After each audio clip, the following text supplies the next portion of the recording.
Thanks for coming this evening.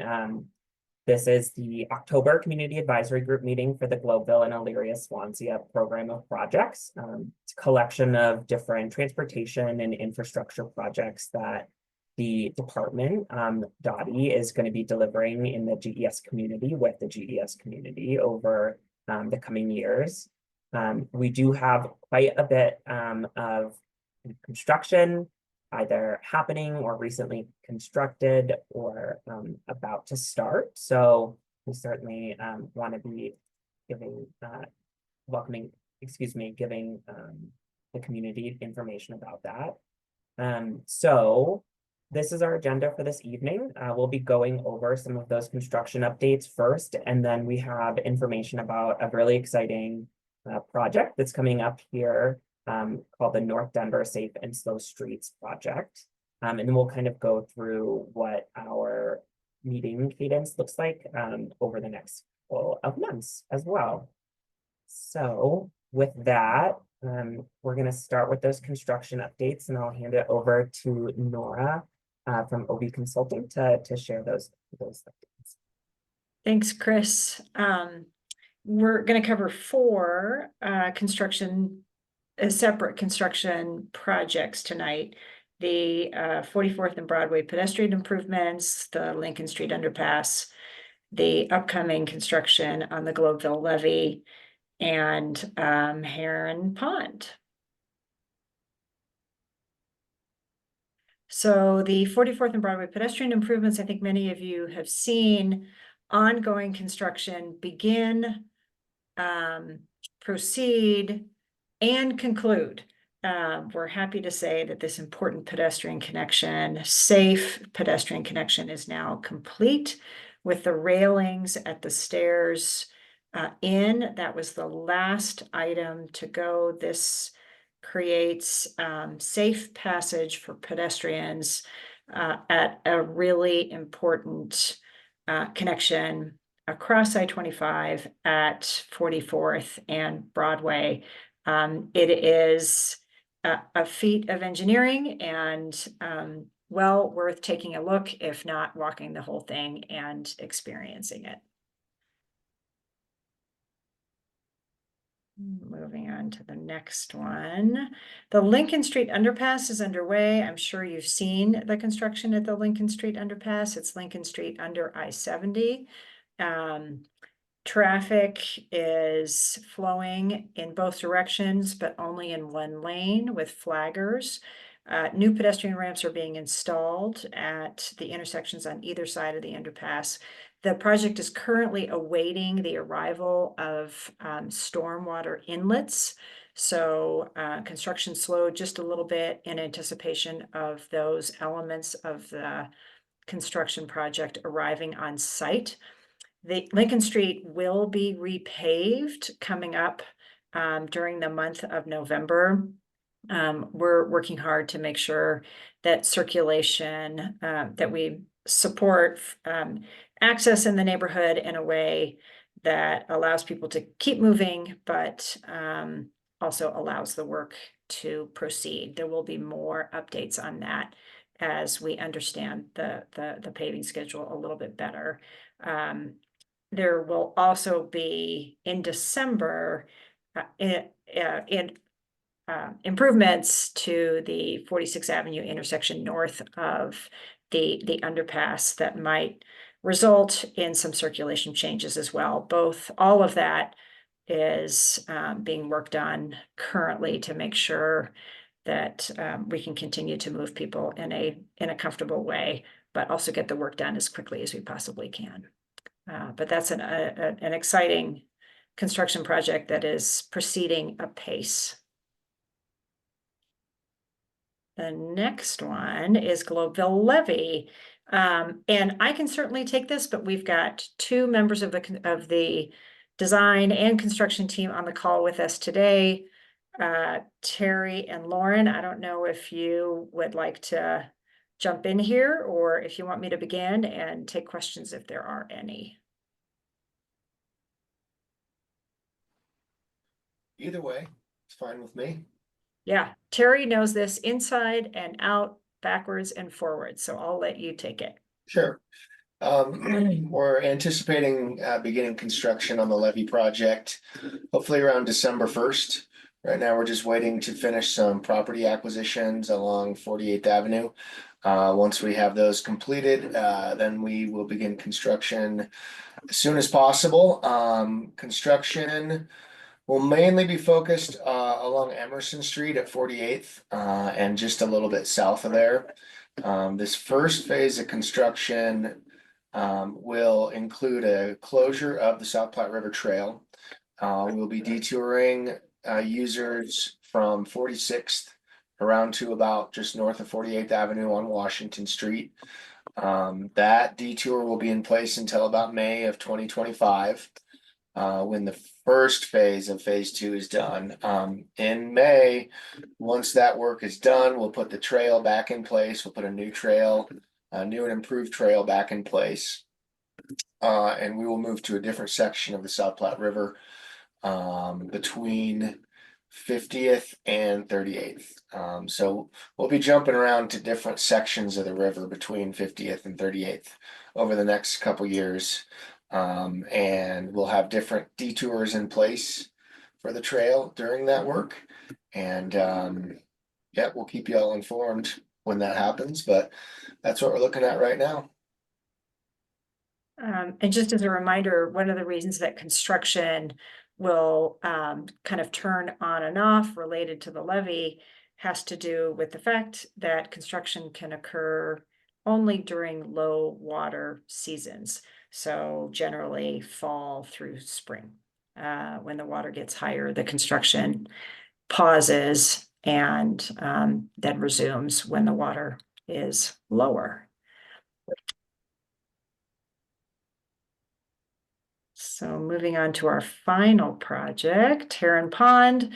We're in a quiet period between the completion of the stormwater improvements that you've been seeing behind the fence and the beginning of park improvements in early 2025. So the site remains fenced off in order to let what has been put in place with regards to plantings in particular, take hold and be safe. But you'll start seeing mobilization on the Heron Pond site for park improvements in 2025. And if there's anything that I missed on this slide, Terry, that you would like to add, please jump in. No, I think that's about it. Park improvements will probably start around the first of the year. I think is what we're looking at, first of the year to middle of January, and be ongoing for about 18 months. Yeah.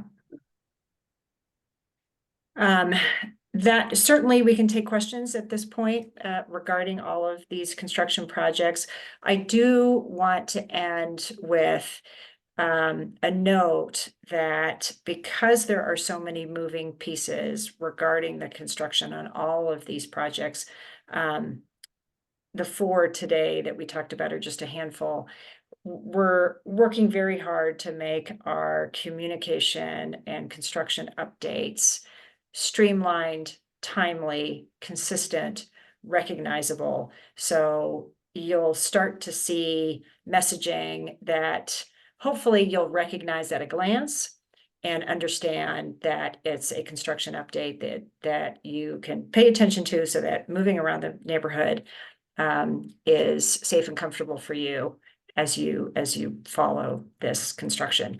More on that as we pull together all of our messaging and get our systems put in place to make sure that our communication is timely and understandable and streamlined. Are there any questions? I don't have a question. I just want to give a compliment, actually. My name is Angela Garcia. I'm a Globeville resident. And I'm absolutely delighted to see the changes happening underneath the Lincoln Street Bridge. It has been very accommodating. What's done feels great to walk on. I'm always shocked when I walk on it from the bus stop home and vice versa. So I'm just delighted that this is finally happening. I also thank you for keeping community in mind and letting them know how they're going to be impacted with the various things that are happening, especially the people who live there along Lincoln. And I think that's it. Thank you so much. Thank you, Angela. Those kinds of comments make our day. We appreciate it.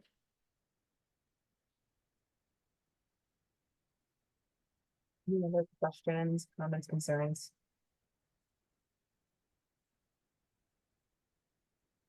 Thank you. Hearing none. Thanks, Nora and Terry, for the quick construction update. There's definitely going to be a lot of construction, which is exciting. We're going to see a lot of infrastructure improvements really kind of start getting delivered here over the next year or so. And yeah, want to make sure that community's informed and just know that if you have any questions, always reach out to myself and get you connected to that information you're looking for. So appreciate it. Awesome. And then this next presentation, I'd like to welcome Paige Colton from the DOTI team, who is going to be leading this project along with community members. We are very excited for this project, so just want to hand it over to Paige and to her. Thanks, Chris. Thanks everybody for having me. Yeah, my name is Paige Colton. I'm a transportation planner at the Denver Department of Transportation and Infrastructure, coming to you with our North Denver Safer Streets. We've been changing the name up a little bit, so I apologize for the confusion there. Next slide, I think. Okay, awesome. Thank you. So, one second. Oh, I wonder. Chris, I think I may have been working through a different slide deck than you. Is that possible? It is, yeah, the Okay. construction came through separate from OE, so let me pull up the last one.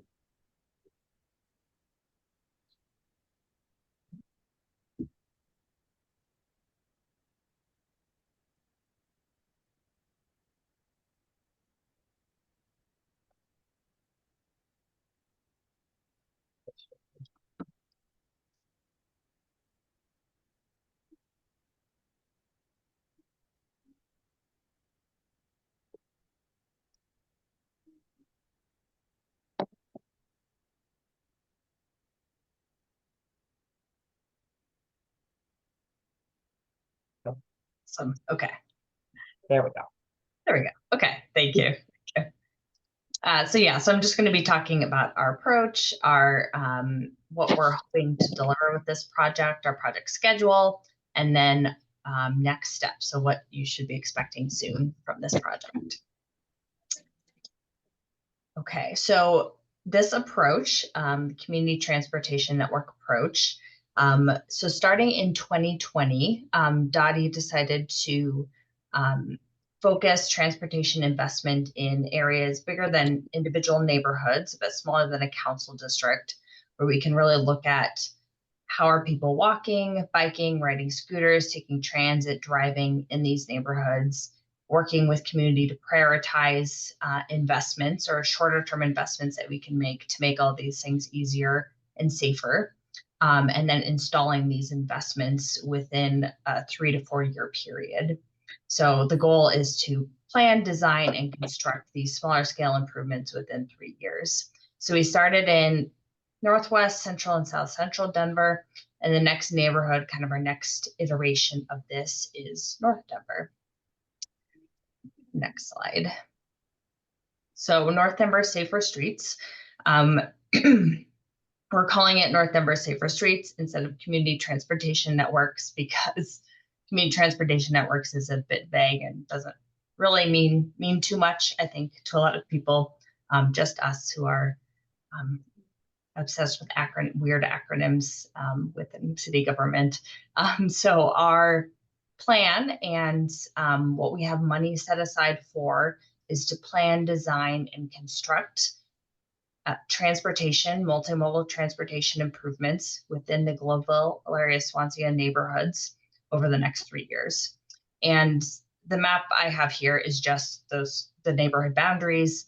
I have the arrows pointing in and out because we're looking at both how to improve movement within the neighborhoods, but then also how to improve how you're able to move between neighborhoods of Denver and to the cities and counties to the north as well. So next slide.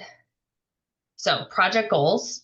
We definitely want to build on past planning work. We're definitely not trying to reinvent the wheel here. We know there's a lot of great feedback we've already gotten about what needs to be done, but we do want to work with you to make sure we're addressing current day needs. So collaborate with you to make sure we have the right priorities, we're addressing the right connectivity challenges, and being creative about how we're addressing those needs.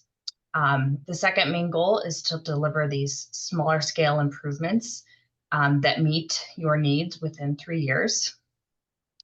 We're also looking to progress planning, design, and possibly implementation on some larger scale investments. So we do have some money from our green infrastructure team, seeing how we can work green infrastructure such as trees or bioswales into our projects.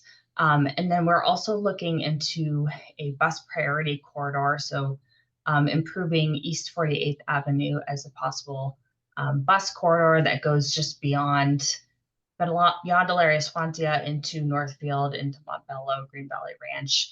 But we're kind of in really early stages with that. So just want to hear some feedback on if that would be a useful bus route. And then lastly, we just want to make sure we're hearing from you all, from the community, with a couple tools that we use here at DOTI to make sure our engagement is equitable. Next slide. So what am I talking about when I say small scale improvements? So all of these photos here show examples of things we could be doing with these dollars. So just going to walk through from left to right, working on slowing speeds in neighborhoods, especially in front of schools, parks. This picture shows speed cushions, which is what we call speed bumps, essentially, been really effective in other parts of the city. We want to reduce cut-through traffic and especially freight cut-through. Heard that's a big issue in neighborhoods. We have diversion, diverters is what we call them, where we don't allow vehicles to go a certain direction. So really making sure neighborhood traffic is people who live in the neighborhood and maybe not others that cut through the neighborhood. We want to make crossings safer. This picture is just of a pedestrian refuge island. It's what we call where you can walk in 2 stages across the street, gives you a safe place to take refuge in the middle of the street. It's part of our how we make crossing as somebody walking safer. We're able to do with these dollars, separate drivers and bicyclists with bike lanes, protected bike lanes. We want to be making bus stops accessible. So where we're able to put in bus pads, or we call them amenity pads, but it's really just a concrete pad next to the bus stop where we can later add amenities like shelters and benches. The first step is to getting that concrete pad in. I mentioned green streets, so we have dollars set aside to be able to put in green infrastructure improvements like this bioswale here. Completing multimodal networks, we want to make sure we're building out networks for people walking, scooting, biking, taking transit, all of those things. So completing networks for people to use. And then I mentioned studying that bus corridor, just looking at what transit improvements we could be making in the future. Next slide. So this is just, we'll send this presentation out, but this is a list of project outcomes that we're hoping to achieve with this project. The icons on the top, mobility, safety, sustainability, community quality, equity, are all from our citywide transportation plan, Denver Moves Everyone. So we have all these goals within DOTI to achieve all of these different outcomes. And so all the outcomes that I've included here are kind of associated with each of these big overarching goals that Denverites have told us are really important to them. Next slide. Okay, so getting into the nitty-gritty project schedule, kicking off any minute here, pretty close to kicking off the project internally. Our first 6 months or so will be working again on those existing plans, confirming what those plans say are the right information, what we should be prioritizing, and then figuring out what projects exactly we should be investing in right now. Starting next spring, we'll be working specifically on what designs, what elements we should be adding, we should be creating that will help meet those needs. Then in the summer of next year, we'll be refining those designs. So that's where I hand it over to my engineering colleagues, and they do engineering stuff to make sure the designs work for our streets. And then starting in fall of next year, we'll be moving into construction procurement, which just means getting a contractor on board to help us construct these projects. And the goal is to be finished construction by the end of 2027. So I'm hoping most construction for these projects are going to be smaller scale than the big projects that are going on right now. And they're not going to hopefully overlap too much with the big projects. So we won't be adding to the challenges of moving around the neighborhood that you're, might experience over the next year or so. Next slide. Okay, so just talking through a couple different approaches we're taking to make sure we're meeting your needs. So, as you all know, I know you were heavily involved in this Washington area connectivity and prioritization study. This is going to be kind of the basis for the multimodal network that we want to invest in. So the plan lays out this great multimodal network. Next slide. Lays out kind of all the connectivity challenges that we know that you're experiencing today. Next slide. And then goes into detail on every single corridor and what different segments need to make them serve your needs better, whether you're biking or walking or taking transit. And then next slide.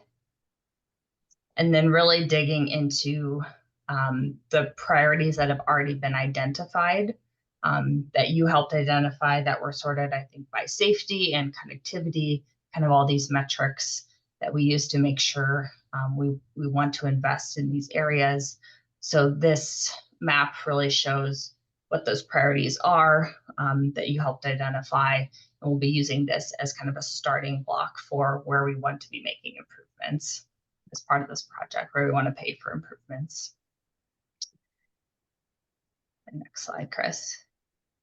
Okay, so that's kind of the basis for what we'll be using. Of course, coming to you all to make sure that's still the right network, those are still the right priorities, but moving forward with all of the information and input you've already provided in the past. Just in terms of our outreach approach for our first phase, we're calling the plan phase, the first 6 months or so. Just wanted to walk through what this looks like, and if you have any feedback or thoughts, definitely want to hear those. So our plan is to have mainly in-person outreach with 2 public meetings that'll be done in conjunction with existing events or at existing community centers. We want to put up pop-up booths at existing events that you're already going to be attending, so we can get a wide range of input. We will be holding focus group meetings, which is just gathering smaller groups of very interested people or businesses or residents to talk about specific issues. And then our plan right now is to form a unique stakeholder group for this project that will pull from existing stakeholder groups to be able to hear a diverse range from across the neighborhood of opinions. And then in terms of other things we're going to be doing, we have participation incentives built in, so we're hoping to compensate people for their time participating. And then we're also going to be building a community-based outreach partner program, which really just means we want to work with community members like you all to help us talk to your neighbors, talk to businesses in the area, talk to your community, and we'll be paying folks to help us do that. Okay, I think that's the slide. Okay, so next steps, we're looking to kick off the project within DOTI really soon now, and then kick off that first plan phase where we prioritize, start designing, and get feedback on those designs. That'll be this plan phase. And then it's a design refinement phase, and then moving into construction. So kicking off our plan phase soon. Over the next couple of months, we want to work with groups like yours to confirm the priority streets we want to focus on, form this stakeholder group, and set up our community-based outreach partner program. And then in January is when we're planning to have our first big outreach phase kickoff. We'll have that community meeting and do pop-ups and start talking in earnest to the whole community. So you will be hearing from us very soon. Yes. So do you want to go over this? Well, we're hoping if there's interest to reconvene this group in early December to help us confirm that priority network. But I'll let Chris jump in. Yeah, and really look to folks like Angela and Kyle Kopp from Project Angel Heart. This is going to be a really extensive planning opportunity where, there's going to be a lot of opportunities for community members to identify kind of short to medium term improvements that they'd like to see to the streets and infrastructure within the community.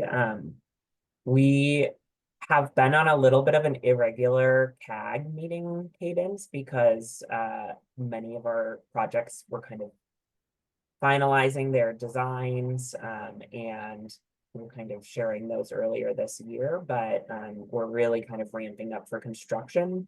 That being said, this is a really great big planning initiative for very tangible improvements, and wondering if it might make sense or if you'd like to hear back about the project starting in early December, or we can always kind of start that process beginning next year as well. I know the holidays can be kind of wonky, so just wanted to check in with y'all.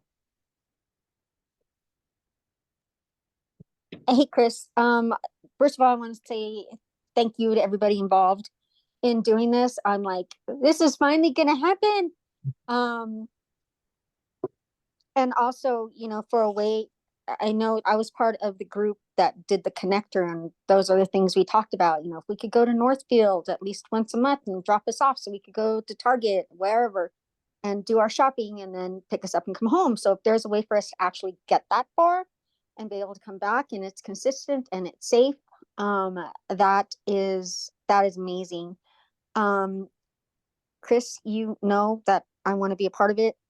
A while back, earlier this year, I can't believe it's October, myself and several members of the GES coalition who ride the bus met with Michael Guzman from RTD and told him about our concerns about lack of being able to get around GES. Like there's no way to get from Globeville to Fox Street. And I lost my train of thought.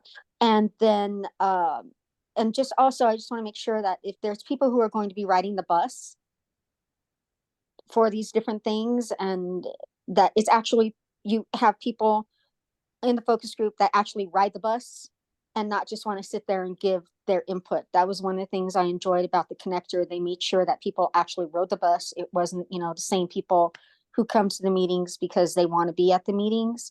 Because it's important to those of us who ride the bus to know how to connect, where to connect, how long it takes, etc. So I'm excited for this any way that I can help. Chris, please let me know. Thank you so much. Pat, I see your hand is raised.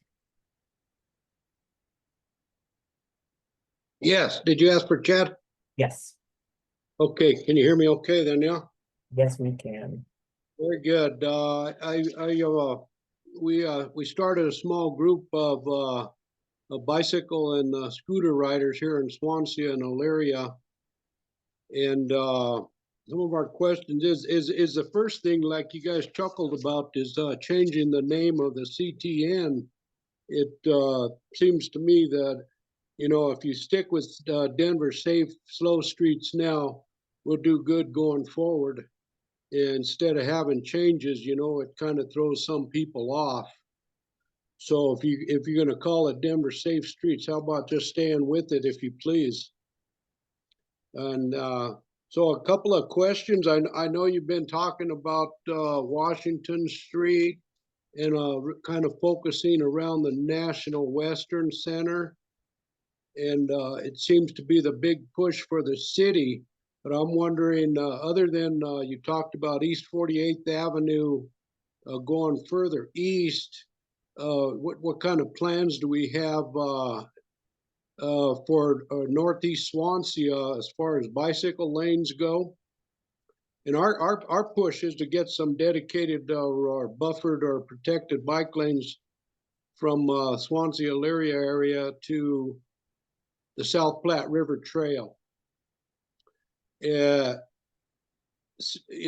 Around the south end of the National Western and the north end. So we know that we won't be able to go through the National Western for quite a while, if even that. So those are some of our concerns about getting to the South Platte River Trail safely. And to further that, is there any plans for the underpass at 46 at that the 950 block east 46th Avenue, also known as 46th and National Western Drive? You have a blind spot, a blind curve there. You have very little lighting under the underpass. The sidewalk that goes through it, through the underpass, has absolutely no lighting in it. And it's been that way for years. Nobody takes responsibility for that lighting. I've already called public service. They haven't responded to with a repair. Colorado Outside Lighting doesn't return emails. I'm just trying to get to the bottom of whose property that is, whose facility that is, and see if we can get the lighting on in there. And that actually right there at National Western and 46th Avenue East, there is no crosswalk there. And again, you have a blind curve, and you have people coming off of the sidewalk to cross National Western against a blind curve. And I really think that should be addressed ASAP for the safety of our beloved citizens here. So yeah, and then yeah, because like I say, we see a lot of work going on in the National Western, and that's all fine, but it might be quite a long time before we get to go through it. So the preference is to be able to get some safe and buffered lanes out to the Platte River Trail from the east side, you know, like I say, from Swansea and Elyria. And we know that there's already a route on Race Street in front of Johnson Center, and then down onto Race Court that'll lead you into the Platte River Trail. But it's definitely not buffered, let alone protected. So we'd like to get more signage and show people how to get down there. And then on the north side, on the south side of the National Western on 46th Avenue. And I understand with the new levee project that they're going to build out the build out the bike path a lot nicer. But like he says, that's going to take a while. And those improvements are really in line with what we're hoping for. And so with just one more suggestion is, and question also is, you know, in Northeast Swansea at 52nd and Vasquez Boulevard, we see dozens of people riding their bicycles down Vasquez Boulevard to the north to get to the Walmart and the other shops in Commerce City. And we know that CDOT is planning to blow out I-270. And is there some way that Denver can work with as far as building out some bike lanes along Vasquez Boulevard to the north, at least to the border of Commerce City, and then we try working with Commerce City to build bike lanes further into Commerce City? All right. All right. I think we have a few questions there, and I want to kind of handle each of them one by one. So the first question is, what investments are going to kind of the Elyria-Swansea neighborhood, like really east of the National Western Center campus, and want to kind of point that towards Paige? Yes. Yeah. So we currently have a map of bike connections that we could build out with these dollars. We have to figure out which ones are highest priority, but Chad, definitely Elyria-Swansea is on, and connections through Elyria-Swansea are on our list of streets to improve. So I can't speak specifically to any specific corridors. I think we'll definitely get into that over the next few months. And I know I owe you an email. I think you reached out through Alan Cowgill to introduce yourself. So thank you. We'll definitely include you in getting your thoughts on what bikeways need to be built out. I'll hold you to that. Thank you. Chad. Second question that I had just noted that you asked, Chad, was basically kind of what's the plan for that National Western underpass? And I want to bring in Maggie Thompson if she's still on the call to see if she can address that. Yeah. Hey guys. Sorry not to be on camera. I'm solo parenting a 3-year-old right now, so we're watching Bluey and listening to the meeting. But yeah, we've been looking into what's going on with that underpass. So the bigger picture situation is that underpass is actually CDOT property. So we've been working with their community relations team and their Region 1 team to see what it's going to take to get the lighting going, hopefully get some bird proofing down there so that we can prevent some of the poop buildup that happens. I live Chad on your side of National Western, but to the south of I-70, just by a couple of blocks. And I feel your pain with the blind spot there, and getting from one side to the other is not ideal. So know that we do have a conversation started with the folks at CDOT, and ideally we're going to bring them into some of these meetings in the near future so that we can get their feedback directly. But it is high on our priority. So thank you, Chad, for reinforcing that, and know that we're working on it. Okay, because they've been in disrepair for several decades. Oh yeah, for a long time. Yeah, I've been over here for about 20 years, and I don't remember a time that it was any better. So let's keep cracking on it and take this opportunity that hopefully all boats will rise as the tide rises here. Very good, very good.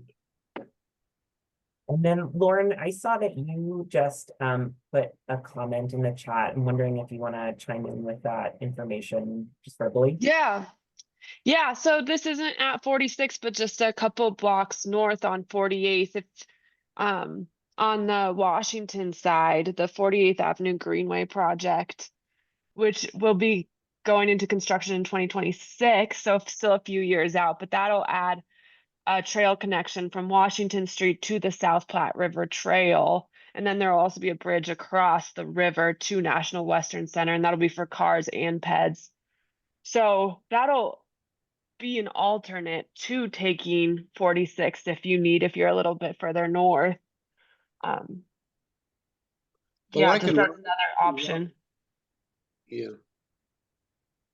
It's Well, always you know, when the bridges are city bridges, because we can maintain them, we have a lot more control over how we maintain the conditions along them, or Yeah. that is kind of the challenge with that National Western underpass, is just, you know, working between the city agencies and the state agencies. It just adds like a level of bureaucracy that, you know, to your point, it can feel like frustrating, just like shouting into the void to try to get those improvements or the lights maintained, when, you know, the city's not directly responsible for it or doesn't own it. So definitely understand your frustration there. well, let me add one Couple more. of things there too, Chris, if you wanted to, some things that are coming in the nearish future, I think, as part of the campus, Chad, at that intersection of 46th and National Western Drive South. I know the National Western, the Mayor's Office, the National Western Center, and the authority are looking at some improvements right at that area, which would include some sidewalk connections, and making it safer to cross there. So I know there'll be, you know, they're looking at in the near future too, putting crosswalks, and then also working on the BNSF crossing there. That is the last unmanned crossing as part of the 11 that we removed on the campus. So that will get us some improvements. And then addition on the other side, when you go north on Race Court, under that bridge right there, but going up to that's loop-de-loop over to Brighton, you see there's sidewalks and then there's no sidewalks under the bridge. And so we're looking at some solutions right now to create some safe pass-throughs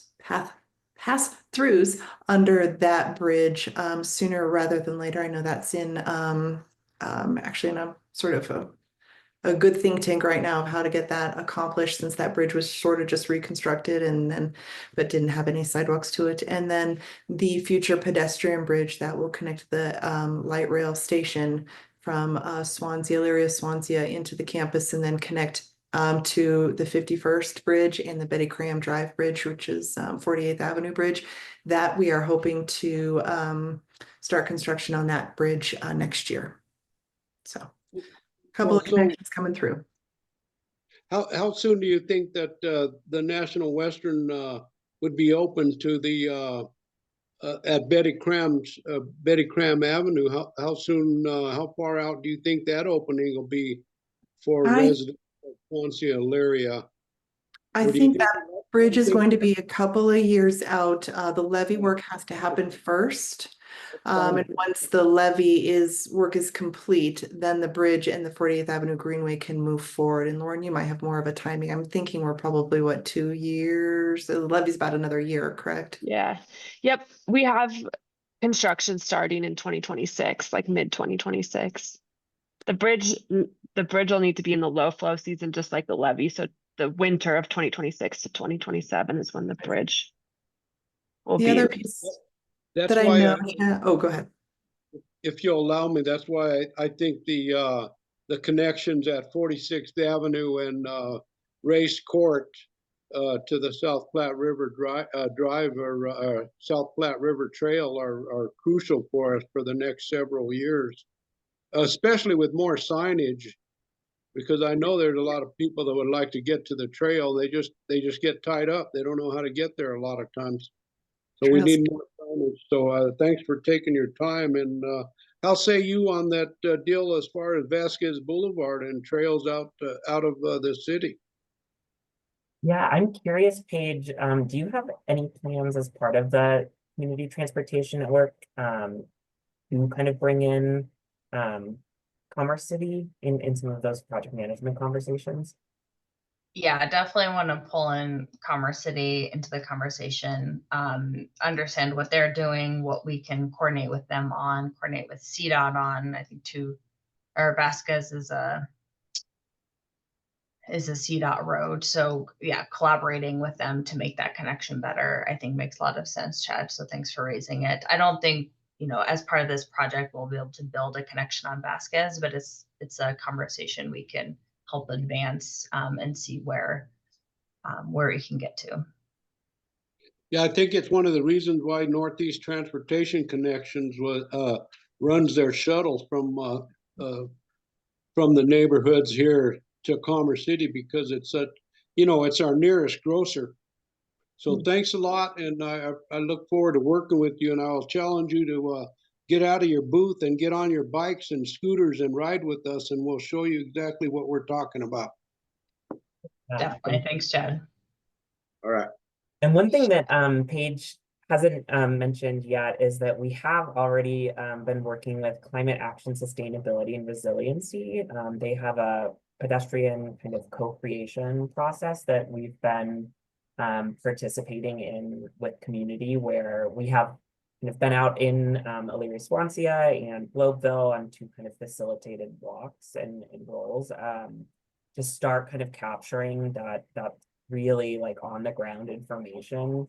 And we're looking forward to kind of continuing that with kind of the really well-resourced outreach as part of the project. So, but point taken, yeah, it can be a lot to think about people planning from the city buildings.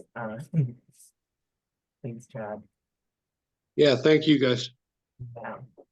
Any other questions, comments for Paige or the team regarding the North Denver Safe and Sound Streets project? Anthony, I see your hands is raised.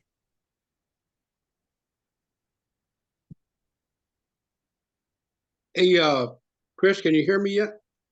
I can hear you, Chad.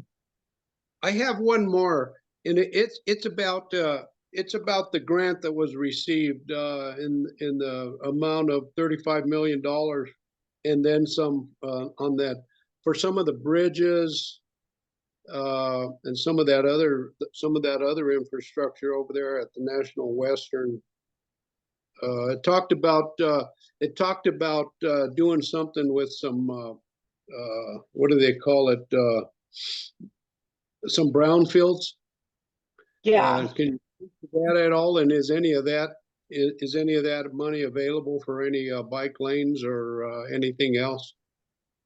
I can answer that, Chad. Again, I'm not sure if I introduced myself, and I'm Marcy Locker, and I'm with the Mayor's Office of the National Western Center. And so that is the Reconnecting Communities and Neighborhoods grant that the city and the National Western Center campus was in receipt of, and that was for 4 critical infrastructure pieces that were a little further along in design and planning. They were only 4 infrastructure pieces that had those connectivities, so that they will be funding the 48th Avenue Greenway and Betty Cram Drive Bridge, adding some funding there. They would also add some funding to the pedestrian bridge that I just had talked about, the connectivity, the safety improvements at the BNSF crossing. And then the last piece will be the cleanup of the DPS, the former DPS bus barn site, which is right there near Johnson Rec Center. You see it's got the venting in it right now. There was not a pathway to redevelop that parcel, and using it beyond what it's being used for right now is parking. And so the money will connect to that. And then they're looking at, those are the main things, the investment in the FTA, or that's not the FTA grant, the FHWA piece went to, but there was some city match to it, and they're looking at ways that they can, add some connectivity pieces to that as well. Very good, thank you. You're welcome. Marcy. And Anthony, I see your I hand is- couldn't find the volume. Geez, I could think as much as I've used Zoom. And then the camera was all wackadoodle. Let me put my hand down first before I thank you. Thank you for the update. Great to see some DOTI folk. I guess it's more of a comment, just in looking at your aggressive isn't the right word, but your robust outreach, sort of short term. I worry a little about community fatigue in that this feels like another process with its own engagement process. Again, asking community to come to meetings to provide input and feedback specifically on these projects, which are critically important to the community. Let me preface that.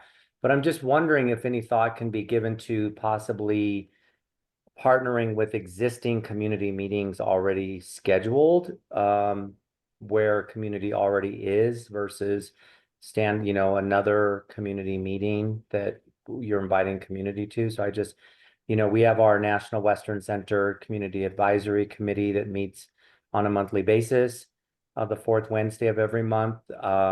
We also have the Equestrian Center Hotel Task Force, which meets the third Wednesday of every month, that I'm sure to allot time for you to present and get additional feedback. We'd be happy to invite you to a future meeting, but I think just to be mindful of another outreach process for a specific project creates community fatigue that I would like just for us all to be aware of. So that's all. Thank you. Yeah, that's a great comment, Anthony. And yeah, our plan is, we'll definitely, think about that and how we can reduce the number of meetings. Our plan is to go to existing meetings and kind of do a roadshow every time we have to do a big outreach push. We can talk about whether we need to form a unique stakeholder group or if that's sufficient. And hoping all of our other events will be in conjunction with existing events, so people don't have to travel to go to a unique event for this project. But yeah, any more ideas you have, please share. Angela, I see your hand is up. Go ahead. Yes, thank you. And Anthony, I love you dearly. However, I have to disagree. I mean, if you want to go and present at the CAC, the CBC, all these other different meetings, that's great. But again, my biggest fear as a bus rider is that there are going to be people in the CAC or the CBC who are going to make suggestions, and they don't ride a bus. They never rode a bus in their life, except for their school bus. So I just want to make sure that voices that are most effective, like Chad, the fact that Chad brought up all this information is amazing because Chad's on his bike and he understands the bike lanes. So just to be careful about who is at that table and who is actually giving their voice. I don't ride a bike, so I know Chad does, so I trust what it is that he has to say. Anybody wants to take a bus ride with me, take the 8 to the 7 to the 12 to be able just to get downtown, let's go ahead and do that. But again, I caution you to make sure that you are talking to the proper people. And Chris, I don't know if you know the people that did the connector, because all those people actually rode the bus. And Anthony, I think you were a part of being able to get those people together as well. So people who actually ride the bus should be able to give their input on how buses should be run, how we cross. Chad and people who ride their bikes should be able to specifically give their input to that, as opposed to people who don't bike and don't bus. So thank you. A great point. And I will reach out to NETC, who really helped with convening, along with Anthony, who was at DOTI, that kind of task force for the connector, because you're so right. That's a very committed, group of people who have a specific lens and insight to give to the CTN project. So appreciate you bringing that up. Yeah. Awesome. All right. Well, it sounds like the one piece of feedback that we've gotten on the meeting before the end of the year is that maybe we should opt towards starting that outreach in January, and just want to kind of confirm that with everyone that that'll be the plan. Does anyone have any concerns about that if we did? I think that would work out well. Also, that would give you ample opportunity to reach out to, the GES Coalition, and other groups in the community, Globeville First starting up again, to let them know about what's happening so that they can alert, their bike riders and their bus riders to what's happening. I think that would be a good idea. Thank you. Yeah, that's great. Okay. All right. Well, that sounds like a plan. We'll get this recording posted to the YouTube channel and get the Spanish recording made so that this is kind of more accessible from a language standpoint. And then We'll send out a follow-up email with those recordings and the information about our next meeting, which will be in January. And just, as always, feel free to reach out if anyone has any questions over the next few months. We're always here to kind of help out, help facilitate communication. Chad, I see that your hand is raised. Yeah, I just wanted to bring up one more thing, and it had to do with the Vasquez Boulevard, possible Vasquez Boulevard connection that I once again feel is really necessary. That CDOT is going to host a meeting at Eagle Point Recreation Center on Tuesday, October 29th at between 4 and 6 p.m. And they are going to be with the NETC, and they're going to discuss transportation gaps in the community. And then they're also going to give away some transit passes. But that, once again, they're thinking about gaps, and that's what we're talking about, transportation gaps. So October 29th at Eagle Point Recreation Center, 4 to 6 p.m. Good night, all. Thanks for flagging that. And then Angela, I see your hands raised on the comment. You know, Chris, that I'm not gonna end any meeting without asking about sidewalks from 46th and Pearl to 46th and Sherman. Is that still online for next year? 46th and Pearl and 46th and Sherman. Maggie, I don't know if you're on the call still, but Yeah, I'm still here. Yep, that one is that 46th Avenue sidewalk project is, I think, out to bid. We're trying to find a contractor to come in and do it. But the last I heard is we are cranking away and we're going to get it done as soon as we can. That one's just for a little perspective, that one is a bond project. And so the good news about bond projects is we're on a deadline. So it's cranking away. Yep. That's great, because my neighbors, again, from 44th Pearl to Sherman, we're just waiting on those, and they keep asking me, and I'm like, I don't know, they keep telling me, and it keeps getting closer, y'all. We just need to hold on. So I will let them know, but thank you. And I'm like, as Chris knows, and Beth knows, and Nora knows, I always got to ask, because I got to keep it, just like Chad, we got to keep you guys on it. Oh, Thank yeah. you all so much. I appreciate it. Love it, Angela. Thank you. Bye. Thanks, everyone. Have a wonderful rest of your evening. Thanks, everybody. See ya. Buenas noches. Good night.